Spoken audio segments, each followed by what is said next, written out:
side, tell east side. Classes. By thy side we'll stand and always praise thy name Praise high names. to heaven. Yeah.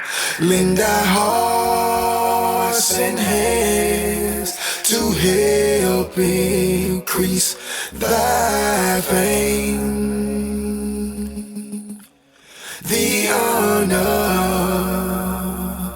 of East Side brings forth our loyalty.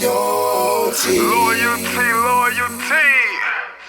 So cheer for dear old East Side High. East side. Lead on to victory.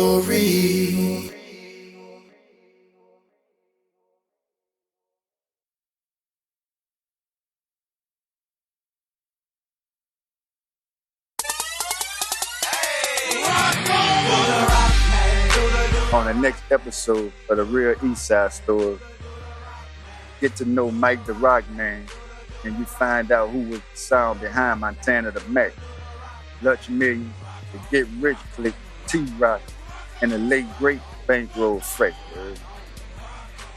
A true pioneer in his own right and a real instrumental player in giving the East Side artists such as T-Rock, Luch Millions, Montana the Mac, Young Capone, Get Rich Click, and many more. This producer and writer is the epitome of being the art and a masterpiece. Give a warm welcome to Mike the Rockman on the Real East Side Story. What was Atlanta like back then? A lot of fun. Finding yourself, teen clubs, very influential. Coming off of the bass era, the crunk era starting.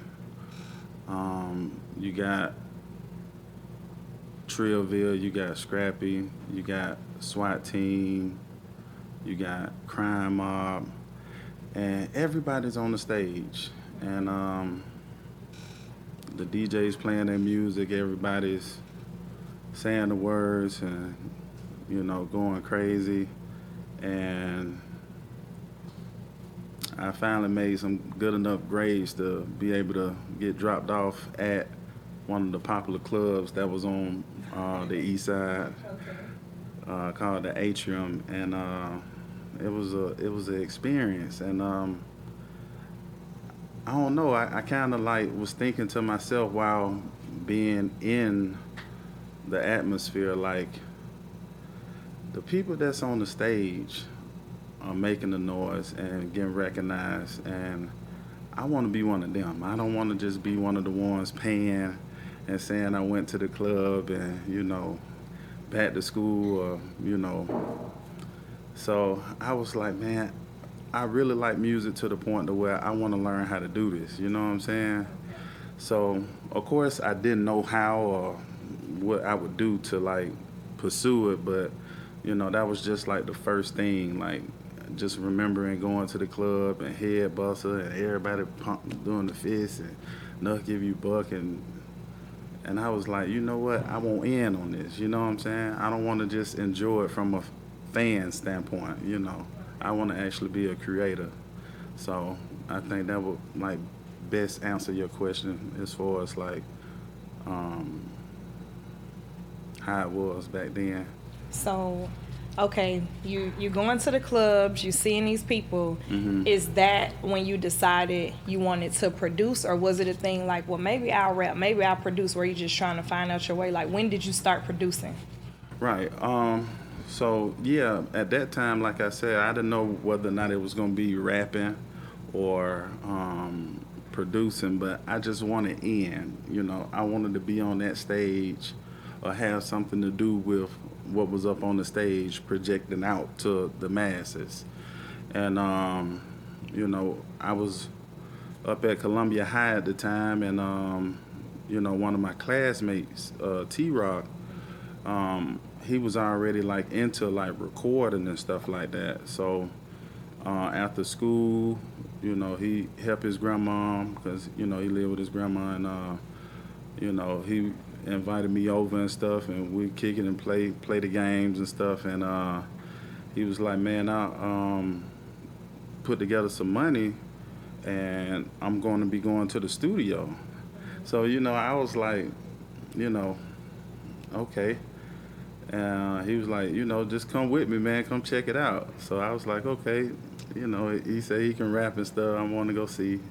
So I went to the studio, and it was dope. You know what I'm saying? And when he was rapping, I was like, damn, this nigga, this dude really talented. You know what I'm saying? And went back to school, and he was playing the, song for everybody at the school and stuff, and everybody was like, that's tight and everything, and, that was kind of like the routine.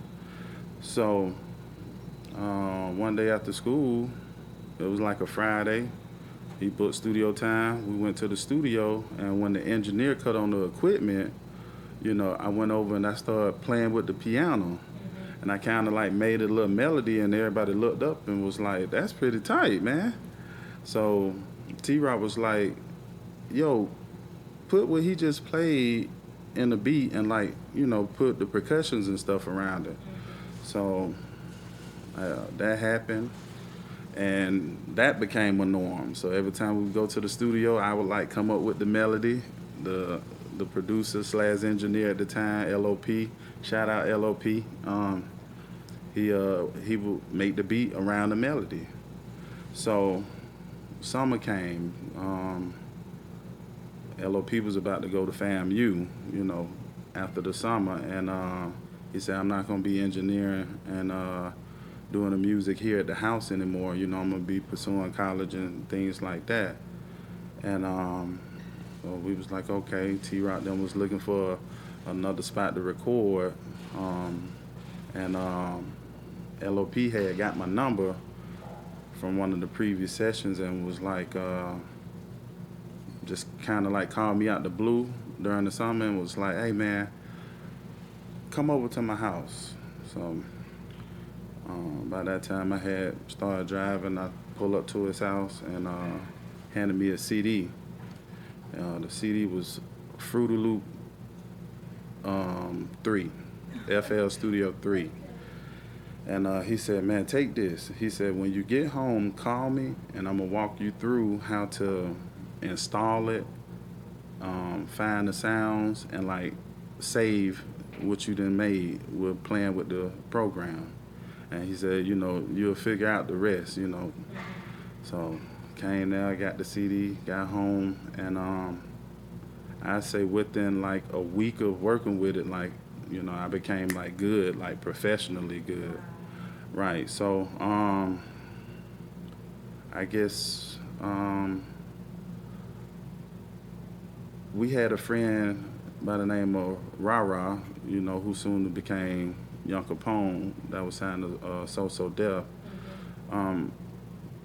His grandmother had a big basement, and he had then got a computer and a little microphone and stuff, and also what was on the CD that LOP gave me was some, engineering software for the computer. So installed that for him.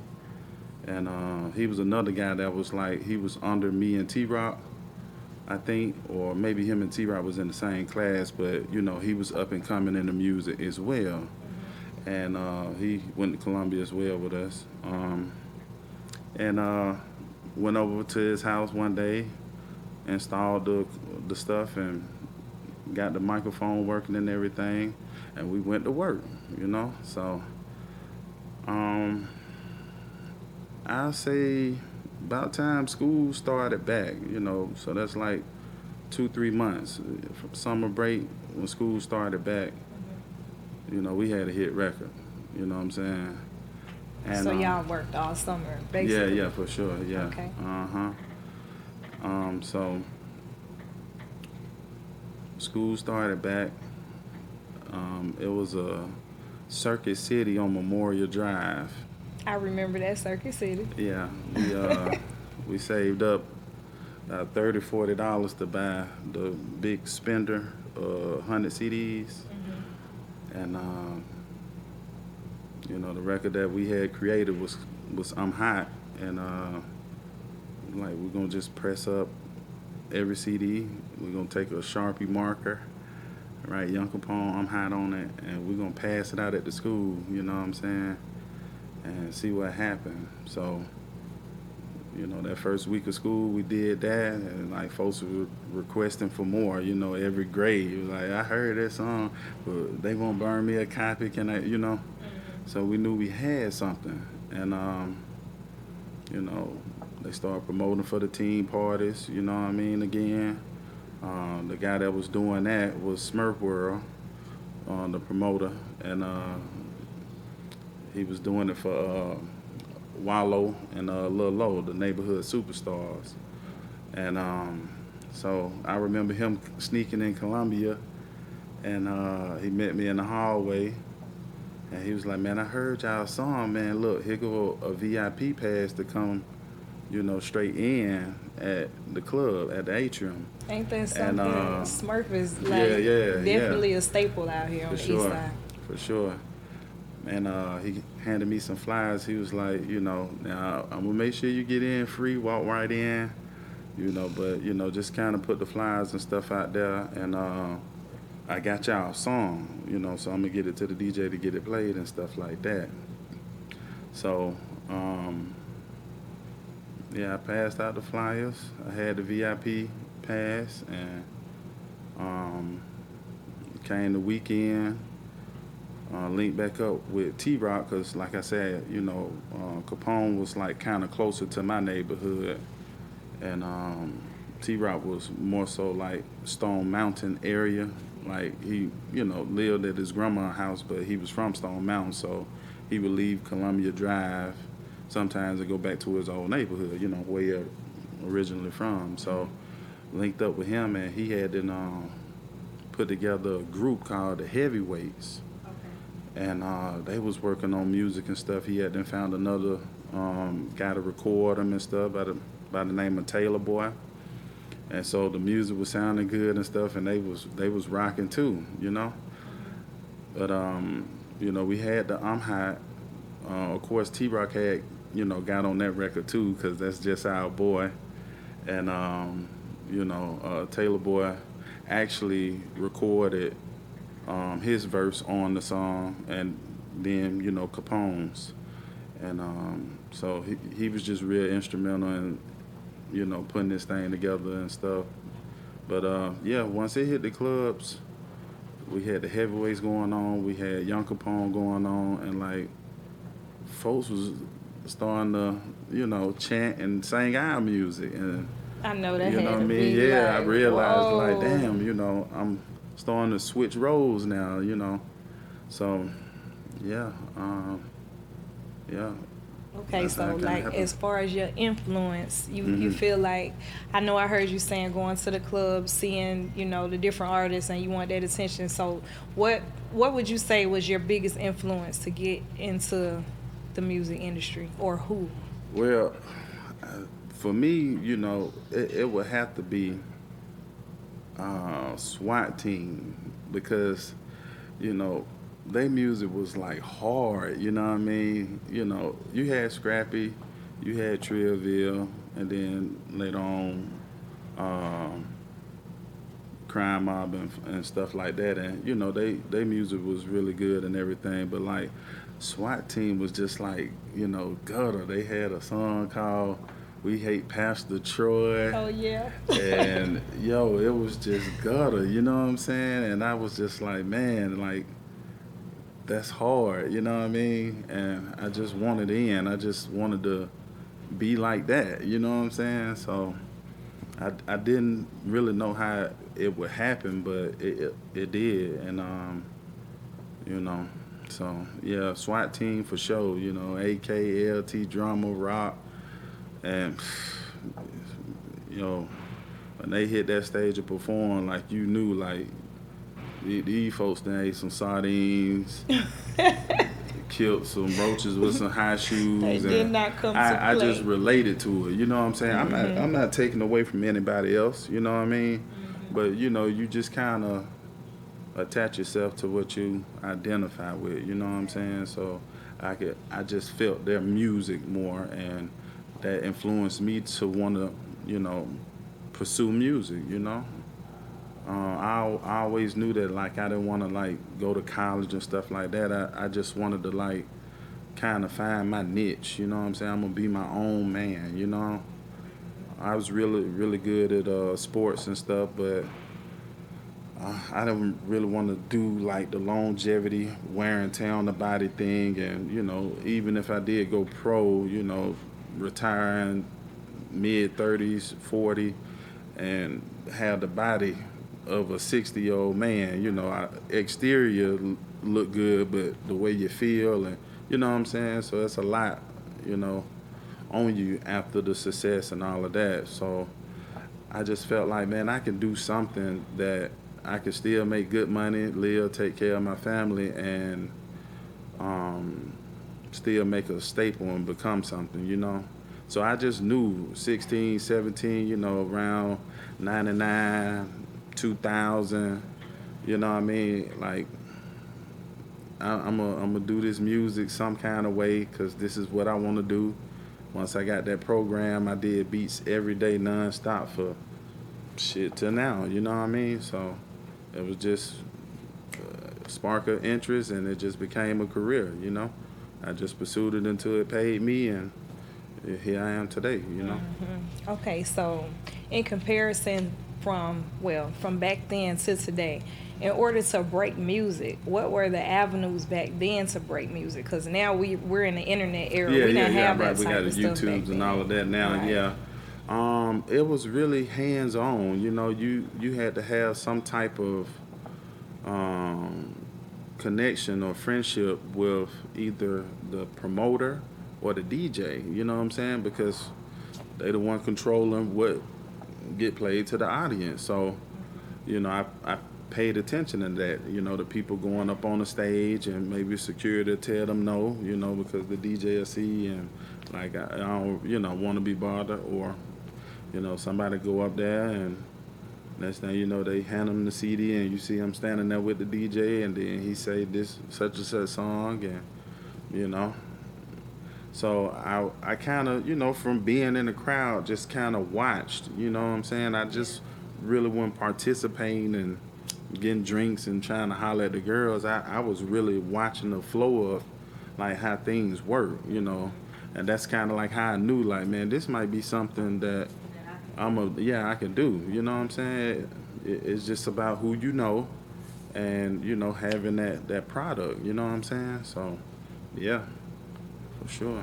Okay, so tell me about the moment that you realized you were talented. Like, aside from watching all these other people, that moment when it was like, Right. wait a minute, Right. I really got something. Like I said, it was the record I'm Hot. You know, after me and Capone kind of put the track together, you know, we called T-Rock, got up with him, let him hear it. He let us hear the music from the heavyweights. We let him hear I'm Hot. And it was just a beat at the time. It was like, yeah, this tight. So, like I said, he had then found another studio for us to go to.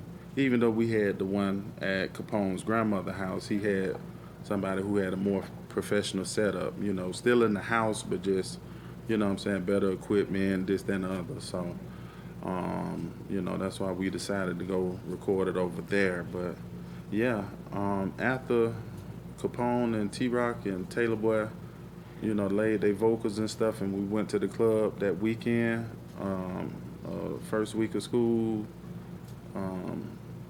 and they played the record. Like, even though the crowd didn't know it, like, they was like, oh, you know what I mean? So yeah, I would have to say I'm Hot. Let me know, like, I can do this. You know what I'm saying? Okay, that's Yeah, awesome. for sure. So for those that don't know, tell us some of the artists that you have produced for. After I'm Hot, I think Wallow, little low. Somebody had a connection with Nitty, who produced It's Going Down for Young Jock and numerous of records. He ended up coming to the club and seeing Capone perform, him and T-Rock. Okay. And he was like, I like that. I want to do something with that. I want to take that to Jermaine.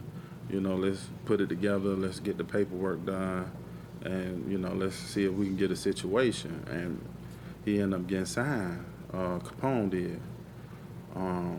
Because, you know, in the business, it's like, okay, I hear 3 entities on the record, but whose song is it? You know, when you get to the professional level, they want to know who did the beat, whose song originally Right. is it? You What's know what the I'm saying? So breakdown? right. So Capone got signed. You know, of course, T-Rock and the other guy, Taylor Boy, got compensated for the record and then, you know, the masters and stuff like that, because the label have to get the masters, and you know, we signed the split sheets and all of that. You know, did our ass caps and BMIs and stuff. You know, when no streaming or none of that back Right. then. Gotta Yeah. make sure So, that publishing and set. yeah. So did the business on that, and once I'm Hot was on the radio, it was a little guy by the name of Lil Dave who ended up becoming Montana the Mac, Okay. Tana. He came over to Young Capone grandmother's house with his friend Trent, who ended up becoming Bankroll Fresh. They brought their equipment, and you know, I guess they had spoke to Capone about doing a record and stuff. So, you know, we let them in the garage, and they come in, and they was getting their computer out and stuff like that to pull up the beat and everything, and we kind of just kicked it or whatever the case may be. Just, you know, got to know who they were and stuff like that, and you know, honestly didn't get a chance to work that night, but I did, you know, make it my business to get their number because they was passionate and they was younger, and I just seen it in them too, you know. So I got Montana's number and ended up driving over to Ellenwood and checking him and Bankroll Fresh them out and hearing some of their music, and I was like, man, I can work with this, you know. Of course, y'all gonna need some better production and stuff like that, but y'all lyrics and, you know, y'all have the images and, you know what I'm saying? Y'all got some little motion. So they had a group at the time, and they called themselves AFD, for abbreviated for affiliated. And I was like, that's cool, but you know what I mean? I think we can do something a little better than that. So they ended up coming up with the Get Rich Click. So I was like, all right, that's cool. So by this time, you know, I'm hot as out. You know, I'm known by the DJs. I'm known by the promoters. And, you know, it's nothing I can do or can't do on the east side, you know what I'm saying? Or there's nobody I can't call, you know? So I end up making a record for Get Rich Click called Give Me That Work.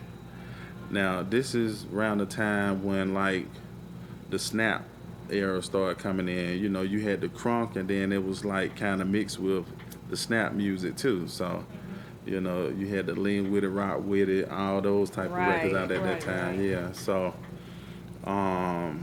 so we made that record, took it to the club, it blew up.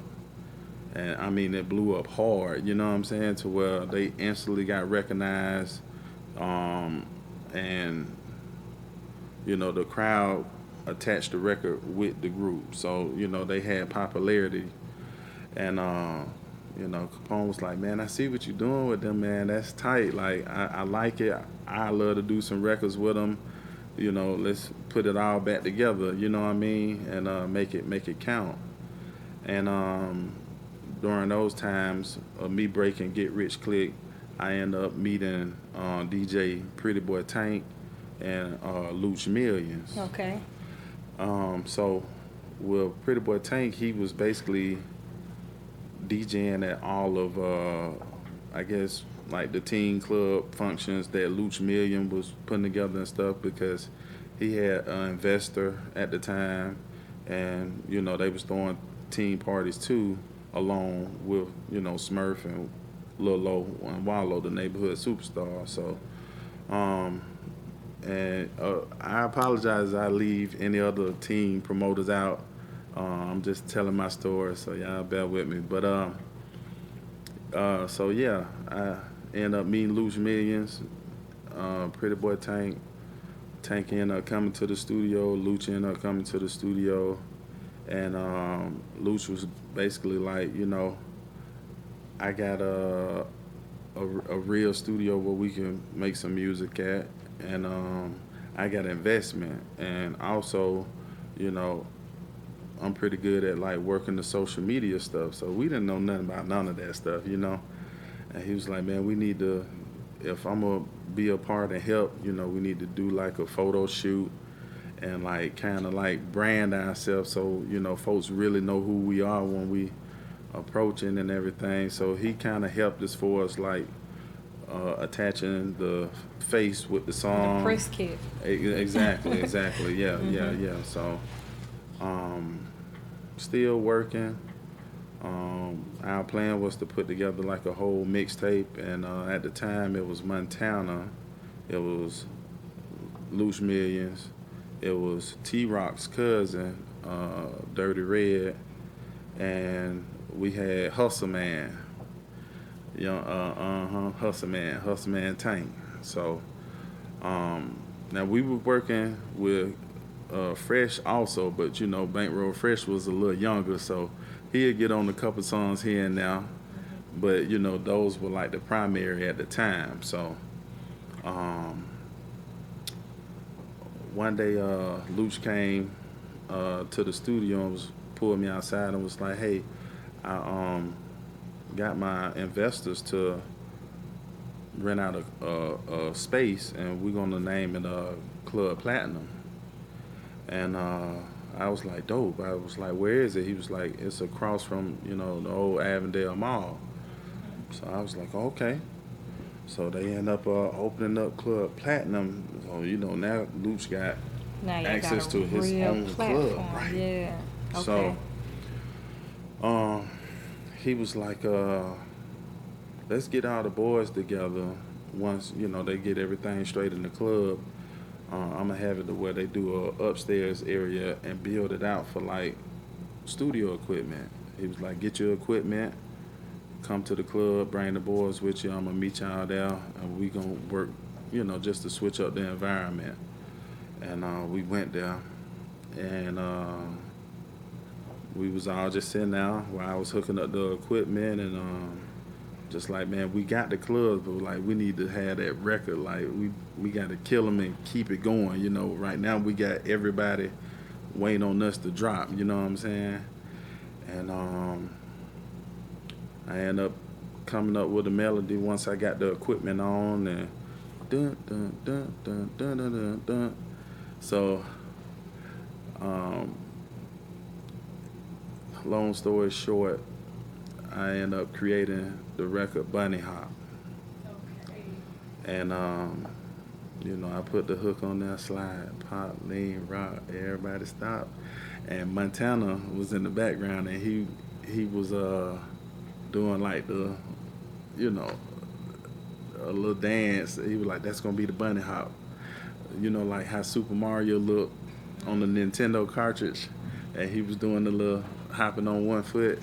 And everybody went to laughing, but they were like, that's it. So Tanner got on there, Luch Million got on there, Dirty Red got on there, Hustle Man got on there.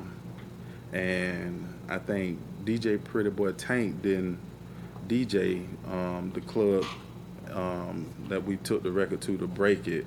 It was at Sharon's Megaplex, and it was Luch's friend DJ Threat. Mm-hmm. And so you actually wrote the hooks of Bunny Hop. Oh yeah. Oh, okay. Have you done any more writing for other people? Yeah, a lot of, yeah, for sure. Can we get some names? Well, definitely everybody that I've produce, really. You know what I'm saying? I've been influential to, you know, Capone, Montana, Luch, just everybody. I didn't help really everybody I've worked with. You know what I'm saying? Major and so. But yeah, did the Bunny Hop record. That thing took off crazy. It was a talent show that Lithonia High School threw, and that really let us know. Like it was probably 1,000 kids, and now, as soon as the record came on, the whole crowd went to doing the dance. It was just crazy, and yeah, man, I can really say like from like 99, 98, 99 to like 2003, like 4 5 years, like it wasn't nothing I couldn't do that, didn't have an impact on, the East Side shit, Atlanta. You know what I'm saying? Because even though you had the Franchise Boys and K-Rab and all of those guys on the West Side, and they was doing their thing, the Pool Palace and all of that. On the East Side, I had the clubs for sure. So, in the clubs, what DJs were like the key to breaking the records that you had? Yeah, like I said, doing the hot, got introduced to Pretty Boy Tank and Bunny Hop, DJ Threat. So honestly, those was like the two staple guys who I went to break the records. You know what I'm saying? Because you got Threat, who had SWAT team, and the guys who was before me and my crew and our little era. So you had Threat, and you know what I'm saying. Soon to come after that, you had Pretty Boy Tank. So so yeah, those two. That's the only two I can really think of who, what I mean, I've handed records. Right. So yeah, for sure, yeah, those two. So, what are you up to now, and what can we expect from you in the future? Man, a whole lot. I just did a record for Cash Cash. For those who might not know who he is, you should, but if you don't, he just released the record Throat Baby. So I just did a record for him, you know what I'm saying? I don't want to give too many details, but you know what I'm saying? Like, it's something that's going to be really huge here in the next coming days.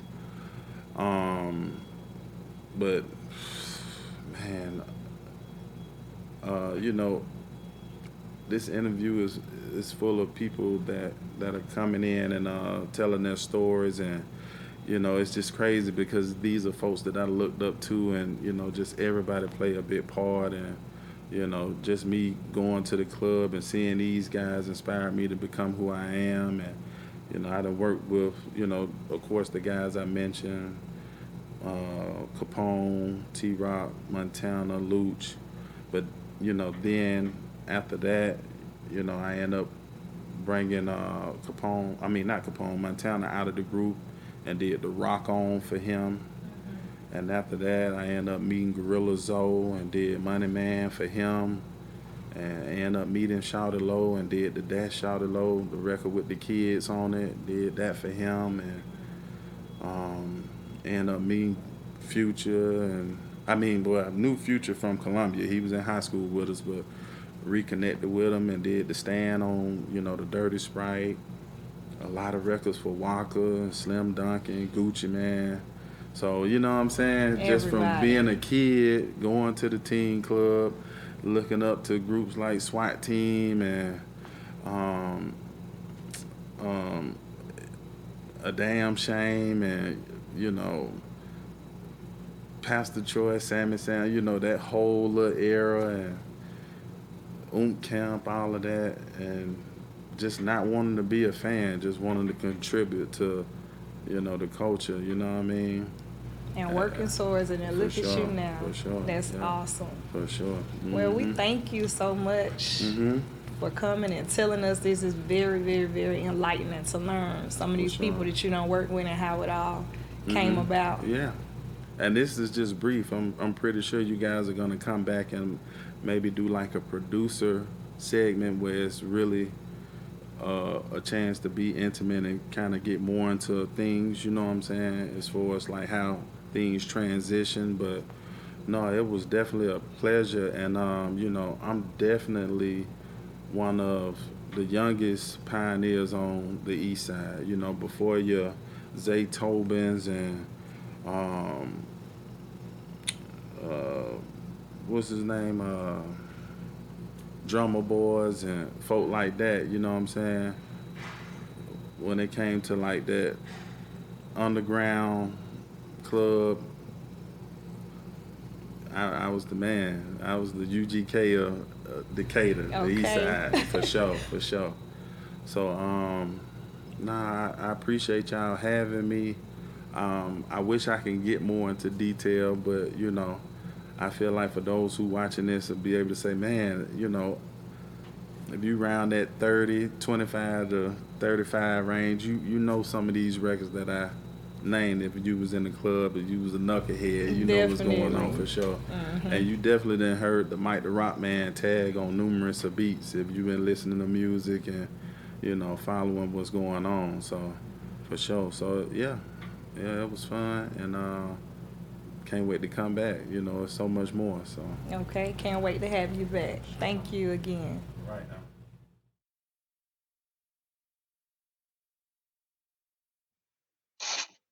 Yo, in the kid channel, man. You know I had to say something for my boy Mike the Rockman, man. My partner, you know what I mean, producer. Shout out his hands in a whole lot. Learned a lot from the grind, from just being hands on and being creative with your own music. Cause you know, learning from Mike, like Mike will show you like you the dope. And dope always gonna sell itself. No matter how much money you got, if you poor, it gonna work. It gonna work. And you know, Mike coming up in our generation, like around that era, man, I watched Mike walk in the studio with Gucci to get me verses. I watched him walking out with Scrappy to get me verses. I watched him walking so many studios and just really, and he won't let up until you jump on something. He'll sit around while the session going on. And soon they tell him to play the beats, man, they was jumping on him.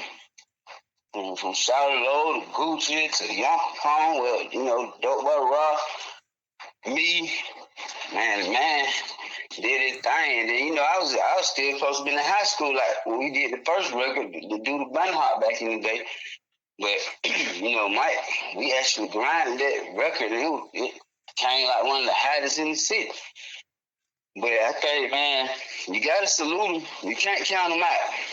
That's one thing you can't do. You can't count him out. Shawty really a good dude.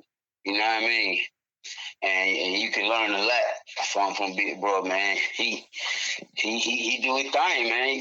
I can't take away from him. Just like now, we working on some new projects. I'm going back to the old lineup. So last night we was on the phone working on something. So and just one thing about Mike, man. Mike contributed a lot of the sound at that time. Like Mike really made it popular.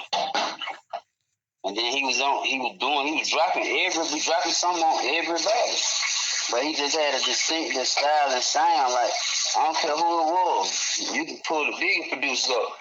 Mike could give him one for their money. That's one thing I do know. He let you play something, he play something. The other producer play something, he play something. Until the other producer got them like, God, what you made that with? What sound is that? Yeah, that one thing I can't say though, yeah, man. But shout out deserve it, man. You gotta give him salute because he put in the hard work, the time, the effort, and the grind.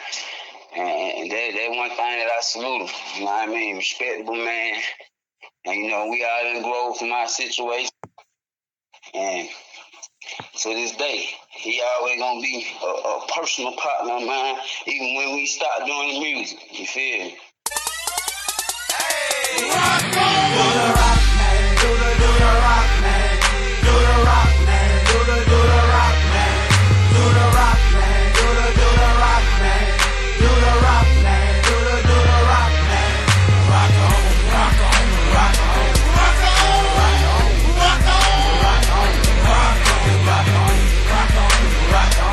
Check it out on the next episode of The Real Eastside Story. Find out how Diablo T-Rock and the notorious 38 Clique took the rap scene by force, imposing his will on the street and the rap game. Check it out.